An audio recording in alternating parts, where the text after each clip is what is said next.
we are going to take a trip to the country. We went there to visit a neuroscientist who made a drastic decision during the COVID pandemic. It was a decision that would lead him unexpectedly to a new research project. It was also a decision that led him to a whole new life. We've done this now for 8 years. Hey, good job, buddy. COVID certainly changed me, as it did everyone. Nice. You're back. We've trained now over 100 dogs.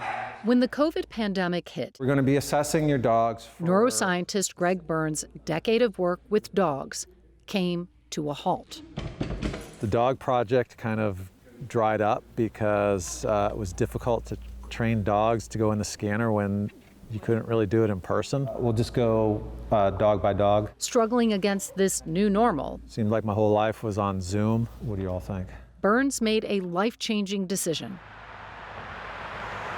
We found this place just kind of magically. Berns and his wife sold their home in Atlanta and bought an 85-acre farm an hour south of the city. My colleagues think I'm nuts. You know, as they say, you bought the farm. A Southern California native, Berns craved nature, expansive spaces. I knew nothing about farming. There was that. Being in nature is one thing. I'm learning about grass. Running a farm is another. Cows look pretty sedate. You put them out here, they just have one job, and that's to eat the grass.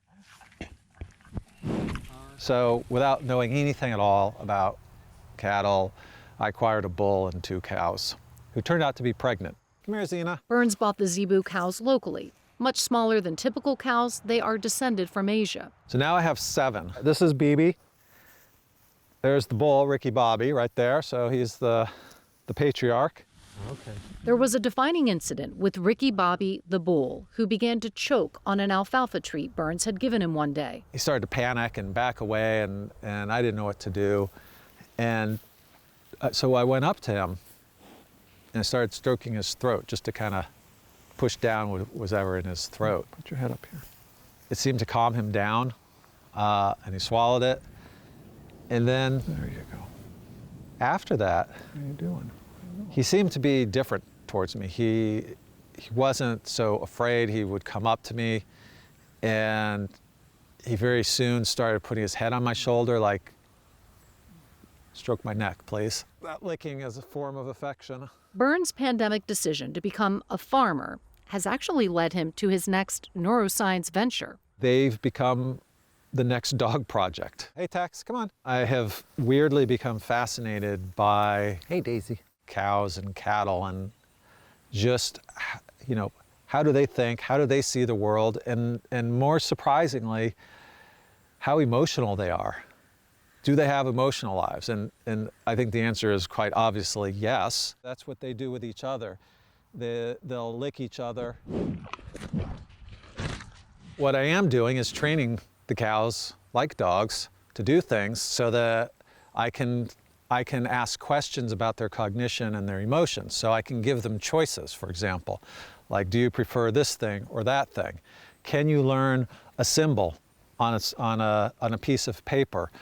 Can you learn human language? Those are the sorts of questions that we can ask about cattle that have not really been asked before. The Cow Project is not a pet project. It's to provide greater scientific understanding of these animals. There's lots known about cattle, but most of that information is from an agricultural production standpoint. There's been much reported about commercial farming and the sometimes inhumane conditions and treatment cows endure before slaughter. My interest is in, okay, what is the cognitive and emotional life of cattle? And knowing that, how do we give them the best life possible, even if they're headed to be food products? What Berns learns could change our understanding of cows, even how we consume meat. There's no reason why you couldn't put a QR code on that steak and learn everything about the animal it came from. And so you could track from birth to slaughter, you know, what happened to that animal and how it was raised and who did it. That information exists. It's just not available to a consumer. It could be if consumers wanted it. They like to be pet and treated just like my dogs do. And Well, that's pretty neat. Well, here's Dr. Berns. It's not often you see a bull with its horned head in a human's lap getting some good rubs, but here it is. This is quite a scene to be able to see him to do this. I swear I might have the only cows who roll over for belly rubs. I just have to be careful of the horns. Now we're getting a little close. You can watch them with each other. They're very affectionate with each other, and then, you know, with time they began to accept me into that group and started to behave similarly towards me. Hello. When you make a change, it can change everything, including your friends. Well, Tex, how you doing? Huh? Are you enjoying yourself today? It's a beautiful day. It's a beautiful day on the farm. He's always the first person I call when I need help, and he comes. BB. Pastor Kenneth Peak is his neighbor, a Vietnam veteran, minister, and lifelong farmer. Like I say, I've always had cattle. He's the most genuine and giving person I've probably ever met. I mean, he knows when something's up. I think it's fantastic. I think everybody should see this and should have the opportunity to really get to know cattle like he's known them. If I put more hay out, then that's all they'll eat. Exactly. Two men with opposite backgrounds, now close friends. He's one of my dearest friends. You're a sight for sore eyes. You're something, girl. United in seeing cows as more than a food source. Little baby is Daisy Duke. In our time with the cows, we were greeted timidly at first, then with curious affection. Would you like my camera? Do you like my sunglasses? What's your hair?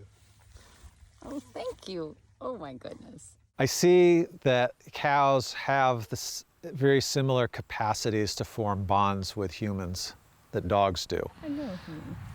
The difference is that it's much more difficult, it's a slower process, and cows, because they're prey animals or they're evolved from animals that are hunted by other animals, by nature they're not as trusting as a dog. Dogs are easy. Oh my goodness. You take an animal like a cow who's inherently afraid of everything for the most part, and to form a bond with them takes extra effort, but when it happens, in many ways, it's more rewarding. Okay, you're good. The timing of this, of the move to a farm, of discovering his connection to his cows, came while Berns was writing a book called The Self-Delusion, which is about the stories we tell ourselves about our lives and who we are. If we don't have the story, then all we have is a collection of events that happen to us without anything to link them together.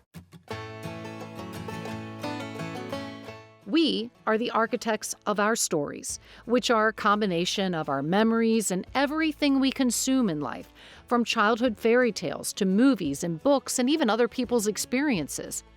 We often forget we have the power to change our story in ways big or small.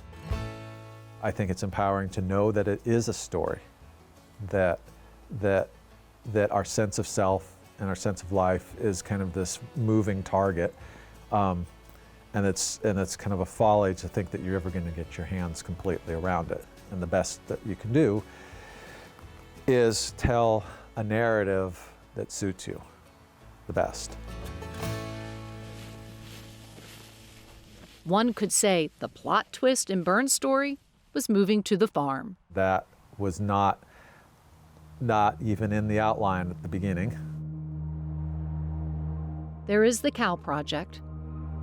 There is the farm with its pastures and woods.